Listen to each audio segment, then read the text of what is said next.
Hey guys, welcome back to the channel. I'm Ben here at KCT, and we got another quick TAC tip for you guys, and that is smoothing out the fire selector on your AR-15. So, before we get into this, we want to talk about why we want to do this, why we might not want to do this, and all the disclaimers involved. Let's start with disclaimers. What we're going to be doing is lightening up this spring that actually puts the tension on the detent, which actually makes the friction in your safety. So, long story short, when we take some of that pressure out, it is easier to manipulate the selector. It's easier to move it. If you do it too much, you have a selector that you can almost blow on and then it'll move. So definitely understand what you guys are doing. If you don't know about how to work on an AR, I would not suggest this. Not that it's crazy complicated or that I'm some sort of wizard. It's simply, you're messing with your fire control, and the safety on the rifle. So that is a huge, huge thing to bear in mind. I'm not going to be held responsible because you clip too many coils on your spring and now your gun just goes, goes into fire, the minute you look at it. So we're not going to do some sort of super liberal, the gun goes floating around and does its own thing and, because we cut the coils. So just understand that, you take it to a gunsmith, you can take it to somebody that that knows how to work on these. But if you are not too mechanically inclined or you've never worked on an AR, I would not suggest this for your first project. So when we make it lighter, we make it easier to manipulate, but obviously it can get snagged on gear, it can get flipped accidentally. So we're not talking about making this so light that, it's dangerous. But we are talking about taking some of that real gritty snap out of like a mil-spec type safety. So we're just making it a little bit more user-friendly. Again, we're not trying to make this a speed safety. This isn't some sort of crazy race gun stuff. We're just going to be using some tools here to go ahead and make that happen, lighten that up a little bit. So, why would you want to do this? Well, in one case, maybe your stock safety sucks. If you have a mil-spec safety, if you have something that came with the gun, chances are it sucks. In this case, this is not a mil-spec safety. This is quite simply the Strike Industries double-sided polymer safety. Now it's nice when you're flicking it, but when your hand is actually on the gun, it's hard to tell that it actually went all the way around that it needs to go. And you'll see this once we zoom this in. So, again, it's something against Strike. The detent and plunger were something that I have that was already in the rifle. This is simply making it work better for me. Okay, so that's why you may want to do it if you have a shitty selector or you want to just get a little bit more crispness out of this, or in my case, really get that actuation right the first time. Because you'll see this when we zoom in, but there's a little knob on the inside of this, and it's great, but it feels like, and I've shortened it too, it feels like it's not always clicking into place right when I want it to. Now this gun does have a very light trigger. It does have a hyperfire in there. I think it's at like 3 pounds, 2 pounds, something like that. So again, this is something to be aware of. This is sort of a race gun for me.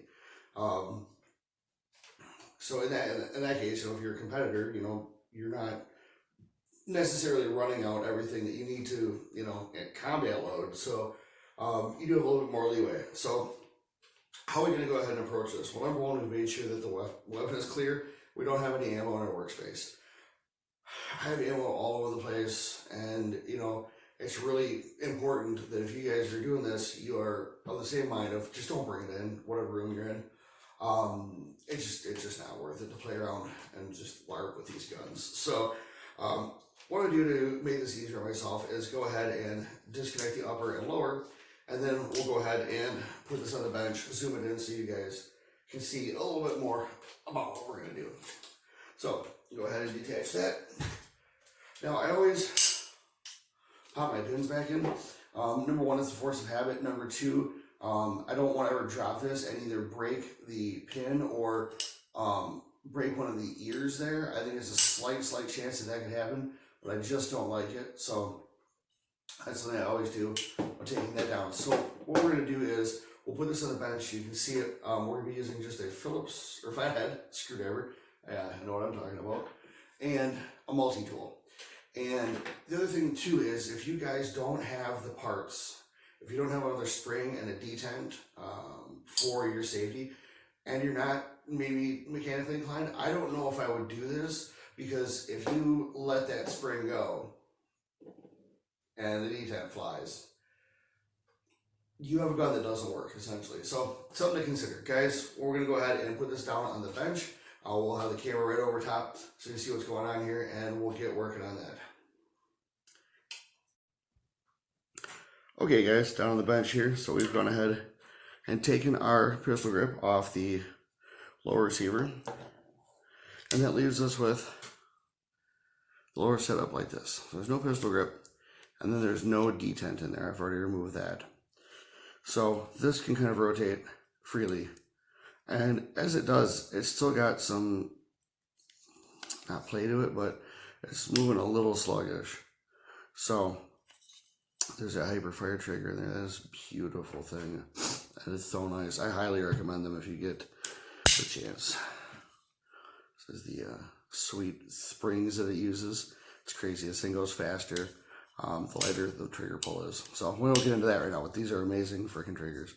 So we're gonna go ahead and set this aside. Sorry, I got a little bit of a cold going on. And what we want to concern ourselves with is the detent. And that's for the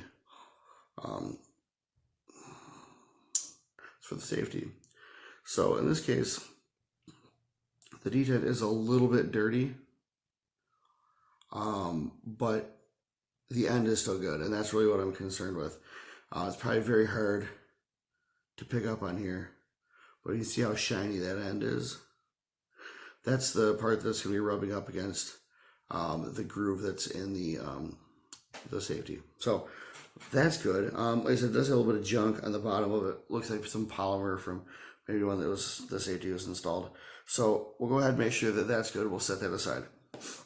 Now what we really want is this spring. So this spring is what puts the pressure on the detent, which puts the pressure on your fire selector. So I've already clipped this. It's very hard to see probably, but at the very top there you can see that one coil is kind of hopping off by itself. So that's probably when I first installed it. So what I'm going to do is just take a multi-tool. So here we have a Gerber suspension. Nice tool there, definitely like that. And I'm going to go ahead and get down to the wire cutters there. And I'm going to go ahead and clip off another little bit of coil there. Now, this is the part that you want to definitely like measure twice, cut once. Because if you don't do it right, you can take off too many coils.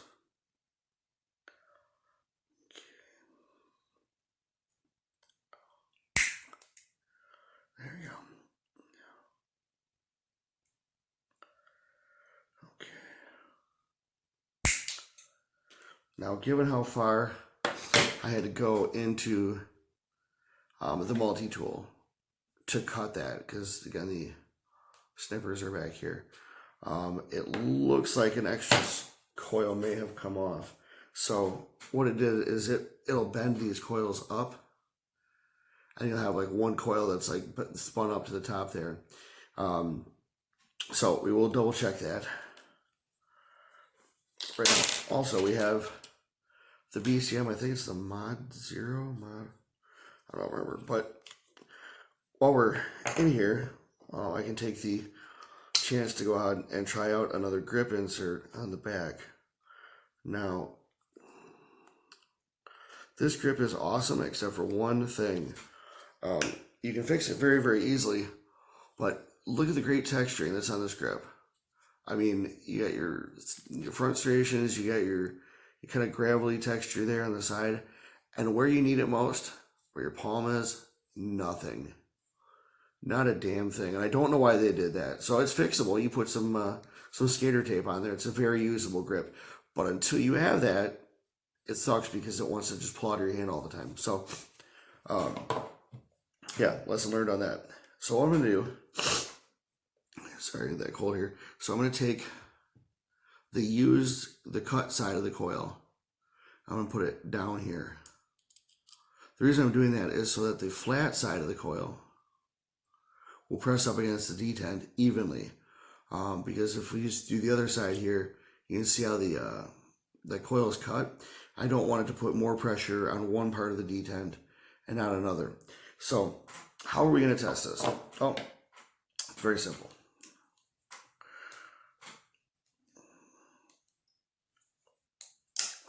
Wrap these up here. So what I'm going to do is take the lower, and I'm not going to worry about screwing on the pistol grip right now, because it's a whole lot of extra nonsense I have to do, essentially for nothing, while I'm just testing it. So right now, I've gone ahead and dropped that detent in there. So that's what the spring will push up against. And then what you do is put the spring inside the grip like that.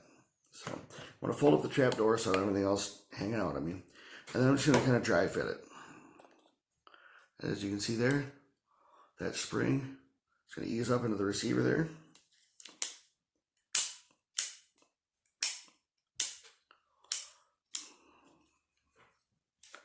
Okay.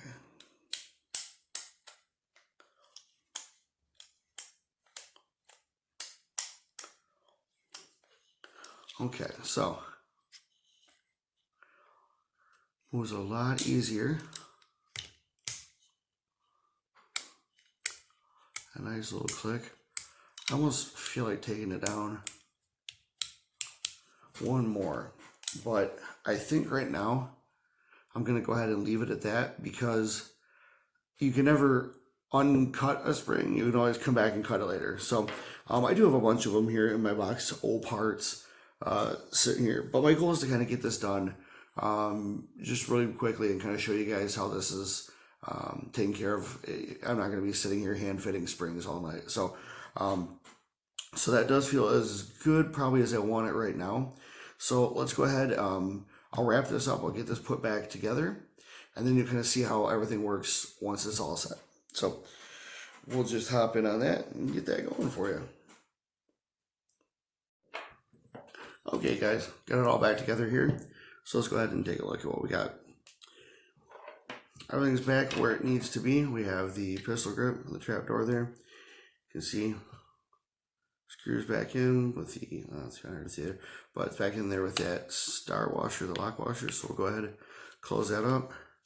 Now, the next thing we need to do is go ahead and function check this. And this is something that we're going to do without mounting the upper on it, because we need to be able to see what's going on inside. So the first thing I want to do is go ahead and press that trigger and make sure that that does not pull when the safety is in the safe position. So, because it's a hyperfire, it has like no movement anyways. So, but this is definitely not moving and this is unsafe. So we'll go ahead and we'll put it on fire. Okay, perfect. So then I'm going to go ahead and hold that down.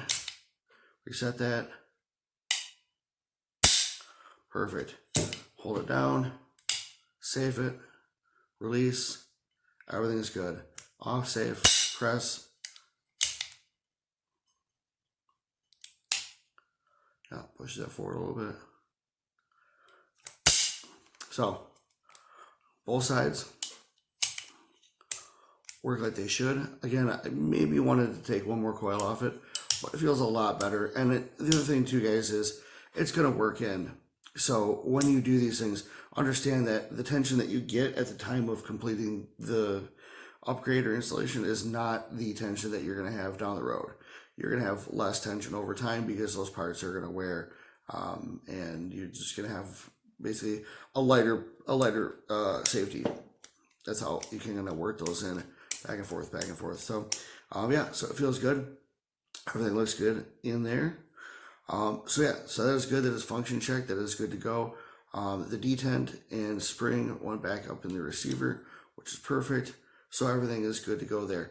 Again, it's not a hard operation to perform, but if you are not sure of what you're doing, definitely, again, this is something I wouldn't do on my own the first time necessarily, just because, again, if you mess with this, these are the two things really that you need to look at as far as, what is being safe and how does that figure in with what kind of a shooter that you are. If you're a competitive shooter, if you are a performance shooter, like you'll see guys like Lucas Botkin will do all sorts of crazy stuff with their guns because they're performance shooters. That's all they really care about. They're not going out there to bust bad guys. They're not, the gun is not, whatever they're out there shooting is likely not what they have by their bedside. So, to understand that if this is a home defense gun for you, if this is a truck gun, if this is whatever, understand that there are trade-offs. You might have a better on and off switch, but, understand that if you are running and this rubs against your coat, if this rubs against your gear, that you may have a problem where, again, this is a very, very light trigger pull, maybe around 2-3 pounds. And then if I lighten the safety up much more than where I'm at, we could be having some problems. So that's why I'm going to stick with this. And you can kind of see how the safety is on one side there, where I did incorporate their little lever option. I don't even think they make these anymore. They're pretty cool. So they even have just an end piece if you don't want the ambient there. And then you can see here that it's a much shorter, so that what I'm actually shooting, I'm not having to worry about it. So that gives me a little bit more maneuvering with that. So guys, we'll go ahead and wrap this up. Thanks for sticking with us. Like, share, subscribe, guys, do all that stuff. It really helps us. We're a growing channel, so it's a small click for you. It's a huge thing for us. As this is being recorded towards the end of October 2020, we're at 99 subscribers as of me filming this. I know, crazy, right? You'd think I'd be way more popular on the internet. But yeah, guys, it definitely helps. So if you feel like doing that, that would be awesome. If you don't feel like doing that, either way, I still love and respect you from the bottom of my heart. Guys, I got nothing else for you. Have a great rest of your day.